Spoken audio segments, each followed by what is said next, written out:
Bienvenidos a un nuevo capítulo de Simple y Nutritivo. Hoy nos encontramos en uno de los laboratorios de la Escuela de Nutrición y Dietética para hablar sobre la celiaquía.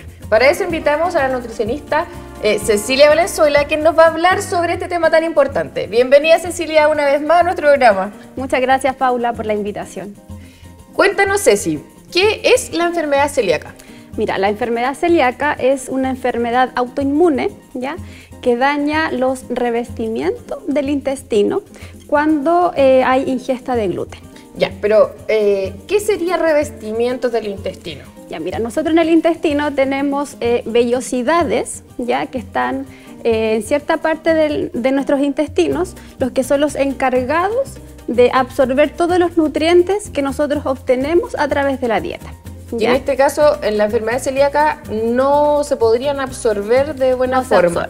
Claro, cuando decimos que es una enfermedad autoinmune, significa que el sistema inmune desconoce, digamos, el gluten y lo ataca de manera errónea, ya, porque ataca las células y hace que estos nutrientes no sean absorbidos.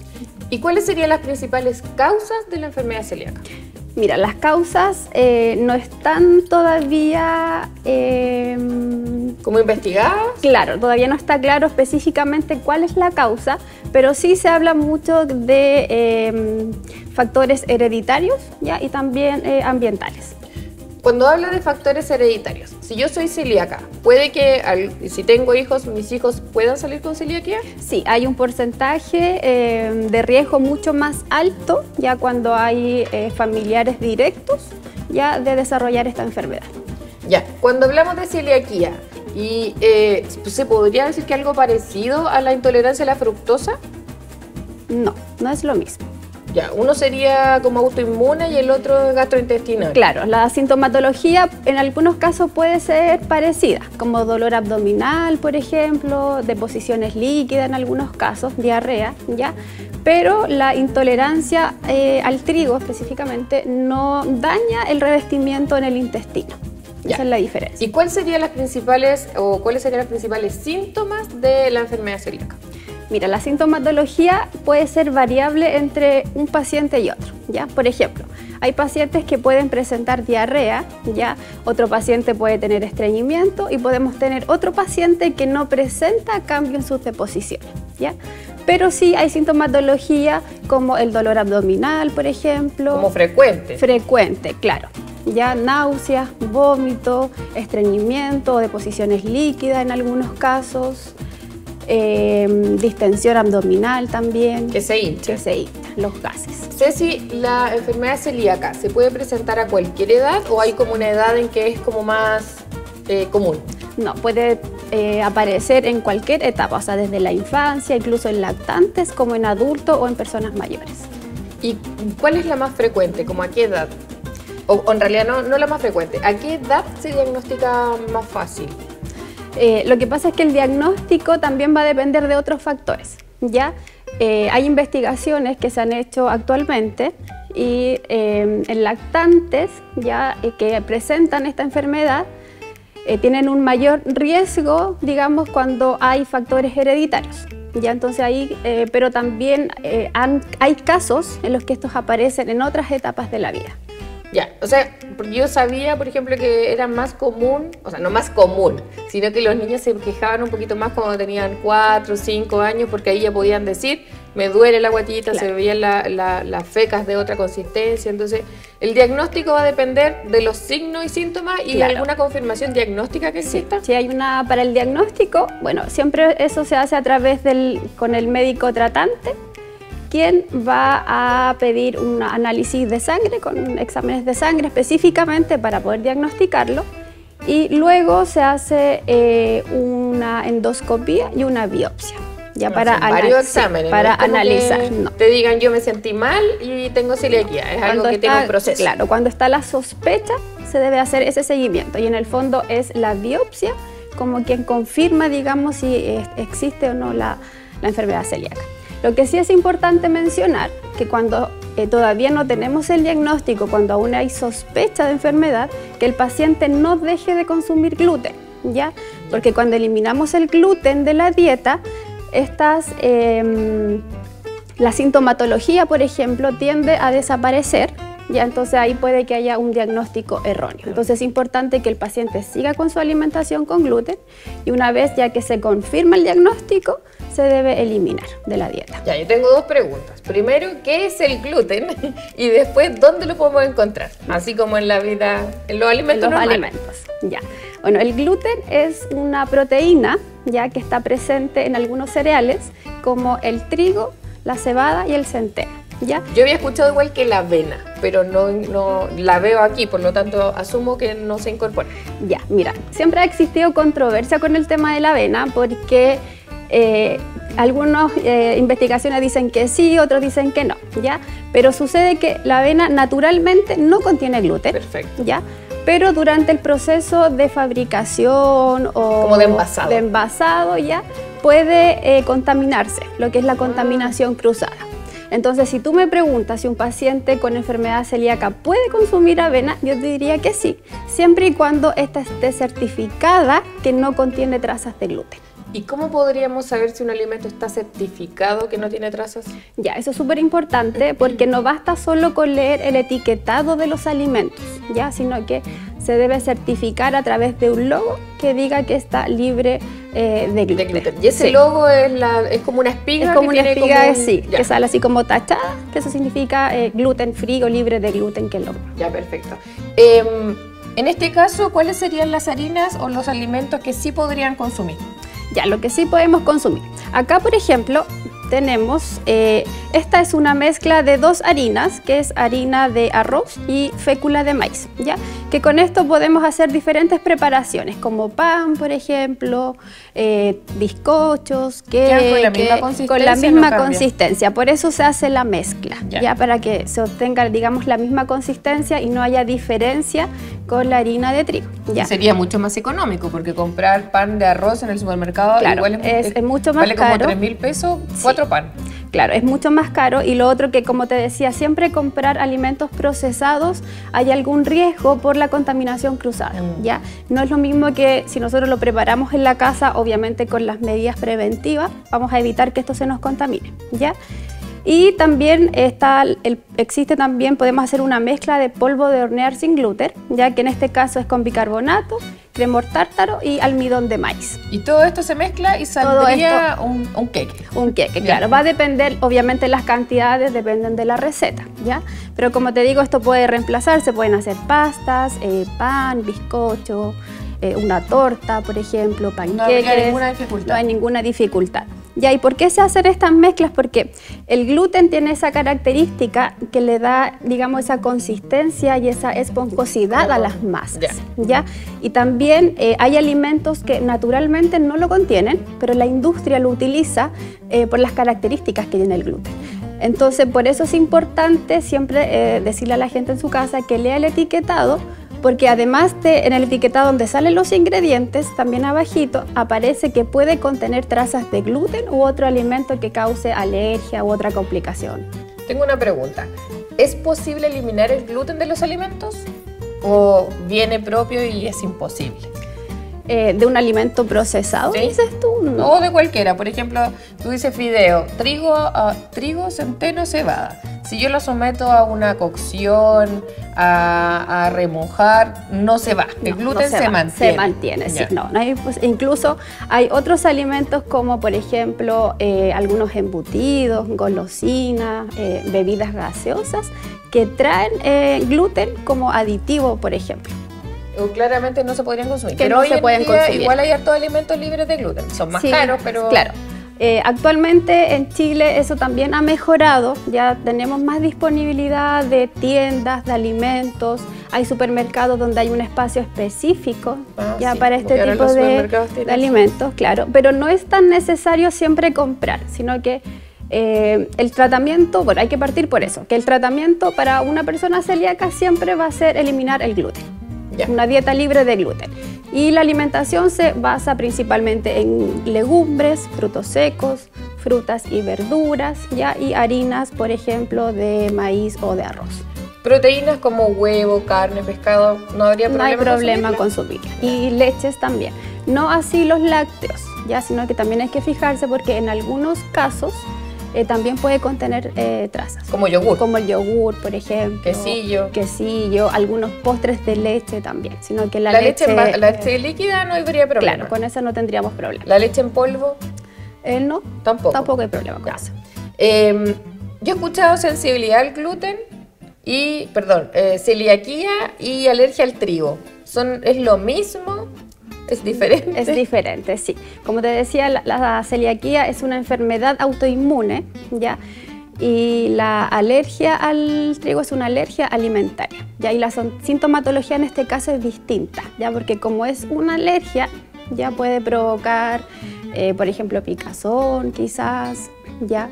Como no tan gastrointestinal, sino más patológico. Claro. Ya. Y la alergia alimentaria, obviamente, también dependiendo del paciente, en algunos casos también puede, digamos, tener mejor evolución. Evolución, claro. Oye, ¿hay alguna complicación si es que yo soy celíaco y no sigo, digamos, el tratamiento o consumo alimentos que sí contienen gluten? Sí. Como a largo plazo, ¿cuál sería como si hay complicaciones. Problema? Ya como te mencionaba, lo que provoca la celiaquía es que en el intestino principalmente no se absorben los nutrientes que nosotros obtenemos a través de la dieta. ¿Ya? Entonces eso puede desencadenar una serie de problemas, ¿ya?, de salud, dependiendo también de la edad y de la etapa de vida, digamos, que se encuentra el paciente. Ya, pero hablemos, por ejemplo, si se diagnostica la celiaquía en un niño, ¿cómo podría afectar si no sigue el tratamiento en el niño? Por ejemplo, principalmente factores de crecimiento que pueden estar disminuidos, ¿ya? O sea, quedarían más chiquititos. Quedarían más chiquititos, sí. Principalmente hay una alteración en la absorción de vitamina D, de calcio, ¿ya? En el caso de los adultos también puede desarrollar osteoporosis, ¿ya? También hay una disminución de hierro, una disminución en la absorción de hierro, lo que puede desencadenar anemia, por ejemplo, ¿ya? Baja de peso porque no se están absorbiendo los nutrientes. En algunos casos también puede haber intolerancia a la lactosa, porque como las vellosidades del intestino están dañadas, provoca, digamos, estas alteraciones y hace que, digamos, cuando el paciente consume lácteos, que no los tolere bien. ¿Ya? Y he escuchado también que podría provocar como neoplasia a largo plazo. A largo plazo, sí. También esa es una de las complicaciones siempre que, digamos, el paciente no sigue una dieta libre de gluten, ¿ya? Porque hay que aclarar que el tratamiento principal, una vez que está el diagnóstico, es una dieta libre de gluten, ¿ya? Ahora, el médico puede indicar algún tratamiento farmacológico, pero eso va a depender de la sintomatología o de las complicaciones que tenga el paciente, de la edad también, etc. Pero siempre la base va a ser una dieta libre de gluten. Ya. Ceci, tú aquí trajiste unas preparaciones. Sí. ¿Las podemos ver? ¿Las podemos mostrar? Sí. Vamos a cambiar esto para acá. Cuéntanos de qué se trata esa preparación. Mira. Porque son unos fideos más blancos que lo normal. Sí. Ya, estos son fideos de arroz que yo lo preparé con salsa boloñesa, ¿ya? Pero la característica de esta salsa, que no es la salsa que nosotros compramos en el supermercado, sino que es una salsa natural que es de tomate, ya que es súper fácil de hacer porque tiene tomate, zanahoria, cebolla, y en este caso yo agregué pimentón rojo y pimentón verde. Ajo, se siente el olor. Y también yo agregué carne, que obviamente eso se puede omitir, ¿ya? ¿Se podría reemplazar? Se podría reemplazar, claro, o si hay personas que llevan una alimentación vegana o vegetariana, también se puede eliminar, ¿ya? Entonces, ¿cuál es la idea de esto? Que acá aseguramos un plato 100% libre de gluten, ¿ya? Y con alimentos, o en este caso una preparación hecha 100% en casa y natural, ¿ya? Pero por ejemplo yo veo que los fideos tienen la misma consistencia, la misma textura que un fideo normal. Es la misma textura, la misma consistencia, el mismo sabor, porque igual tú le puedes agregar obviamente los condimentos que a ti te gusten, etcétera. Incluso la forma, solo el color. Y la forma de preparación, de hecho, es un poco más rápida, porque tú estos los metes 3 minutos en agua hirviendo y están listos.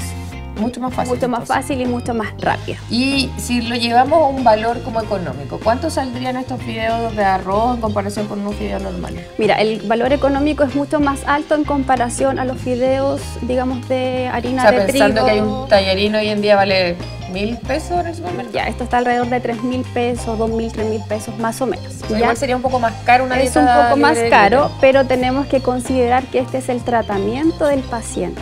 Y no, y ¿ya? hay que considerar que en la casa a lo mejor no todos son celíacos, va a ser Exacto. uno y entonces el envase va a durar para 3 o 4 Sí, porciones. sí, de hecho, de un envase pueden salir fácilmente 4 o 5 porciones más o menos, ¿ya? Y como te digo, son alimentos que nosotros podemos tener en nuestra casa, es de fácil acceso y la idea es que este plato también lo pueda consumir el resto de la familia. Ya no tengo una cocinar duda. exclusivamente para la persona que es celíaca. O sea, los fideos nomás, la salsa, no los fideos. Todo también. Ya, pero ahí va a Sí. salir un poco más caro. Por eso. Ah, bueno, sí, pero... Ya, yo tengo otra duda. Las personas que no son celíacas, porque ahí están como dietas de moda de no consumir gluten. ¿Es necesario o no es necesario? No es necesario, creo yo. ¿Ya? No, O sea, porque... con las porciones ya estaríamos bien. Sí, sí, porque ahora si lo llevamos a un valor nutricional es relativamente parecido. Ya, obviamente también eso va a depender de cómo nosotros lo acompañemos. Claro. Ya, pero no es tan necesario, digamos, si la persona no lo requiere, digamos. Es afectar de una forma negativa, claro. nomás. Ahora si lo quiere hacer por voluntad, que lo haga. Ya, acá hay otra preparación que tiene una Otra, mayor sí. cantidad de verduras. A ver. Sí, eso también tiene hartas verduras. Pero por no si se acaso. notan. No se notan, Entonces, pero a lo las mejor tiene. Ya, a lo mejor esto sería un plato para un niño más pequeño. Por ejemplo, un Ya. niño, sí, porque como te decía, es natural y está hecha en casa. Y las ¿ya? verduras no se notan. Y no se nota, ¿ya? Y acá sí, este es un plato un poco más que las verduras están a la vista, ya que son los mismos fideos. Espérame, pero son las mismas verduras que pusiste acá, pero enteras. Claro, pero a diferencia que acá no hay tomate, pero hay zapallo italiano, Ya. ¿ya? Que esto se puede hacer con las verduras que uno quiera y que uno tenga en la casa, las que sean de preferencia, etcétera, ¿ya? Son las mismas pastas de arroz y en este caso yo agregué zapallo italiano, pimentón rojo, verde, zanahoria y pollo. Se ve muy colorido. Para en realidad. agregarle, digamos, el valor proteico. Y acá también tenemos un plato completo desde el punto de vista del cereal, la proteína y verduras de diferentes colores. Ya. Cuando consumen verduras con aceite, por ejemplo, ¿el aceite influye en qué tuviesen que fijarse? Porque no he visto que sean como libres de trigo o de... No, el aceite no debiese venir rotulado, sí. Ya. Pero siempre es bueno elegir un aceite, como digamos, de mejor calidad y fijarse sí en los ingredientes. Ya, perfecto. Ceci, no sé si quieres decirle algo más a nuestro público, alguna recomendación en casa. Bueno, la verdad que cocinar en casa siempre va a ser la mejor opción, ya con alimentos que sean, digamos, naturales y evitar los alimentos que sean procesados, uno por el tema de costo y otro también por el riesgo que hay de que estos vengan contaminados, ¿ya? Entonces, por ejemplo, no es necesario tener utensilios específicos para la persona que es celíaca, ¿ya? Pero sí debemos considerar que estos se encuentren limpios y lavados. Al momento de cocinar. Al momento de cocinar, ¿ya? Porque en la casa también puede ocurrir la contaminación cruzada, ya específicamente con los utensilios, por ejemplo, con las manos, ya, o con las superficies. Si yo voy a cocinar algo sin gluten y otra preparación con gluten, siempre partir con la que no tiene gluten. Ah, ¿Ya? Muy buena recomendación. Sí. Ya si voy a utilizar, por ejemplo, la misma agua de cocción, cocinar primero lo que es sin gluten y después lo otro, ¿ya? No utilizar, por ejemplo, el mismo aceite o la misma agua, porque eso sí se va a contaminar. Como cocinar primero unos tallarines y en la misma agua usar el otro. Claro. Ya. ¿Ya? En el refrigerador, por ejemplo, ojalá tener una parte específica, ¿ya? Y que estos alimentos estén envasados, ¿ya? Para que no se contaminen. Eso. Eso. Oye, Ceci, una pregunta que me salió ahora. Si yo, por ejemplo, tengo un niño que es celíaco y va a un cumpleaños, ¿qué es recomendable? ¿Que yo lleve mis propios productos o dejarlo ahí a libre albedrío? ¿A qué me refiero? Que es muy terrible que una persona celíaca coma en algún momento algún otro alimento que sí pudiese contener gluten. Sí. Sí, porque la ingesta de gluten va a provocar la sintomatología, la que te mencionaba, y también este daño en los intestinos. Entonces es muy importante que el entorno, que la familia, los amigos en el colegio sepan de la enfermedad y cuáles son las complicaciones, ¿ya? Entonces que el niño va a un cumpleaños, por ejemplo, y dejarlo así como solito, como libre, no. Ojalá... O sea, ahora es ¿cómo se dice? El comentario de un poquito no hace mal. No, sí hace mal. Sí hace mal, sí. Ya, entonces, como tenemos esta disponibilidad de alimentos, entonces podemos hacer preparaciones para los niños, sobre todo que a veces es un poquito más complejo con ellos, ¿ya? Hacerles preparaciones ricas, nutritivas y también enseñarle al niño, ¿ya? Explicarle que no debe consumir otro alimento. Claro, y por qué no lo puede hacer, ¿ya? Y también es muy importante que él también, o él o la niña, aprenda a no recibir alimentos, porque a veces los niños en el colegio, en las fiestas comparten, ¿ya? Y él puede compartir su alimentación, pero no puede recibirla. Exacto. Bueno, Ceci, muchas gracias por haber participado hoy en nuestro programa Simple y Nutritivo. Te invito a que te puedas despedir de la gente. Muchas gracias a ustedes por la invitación.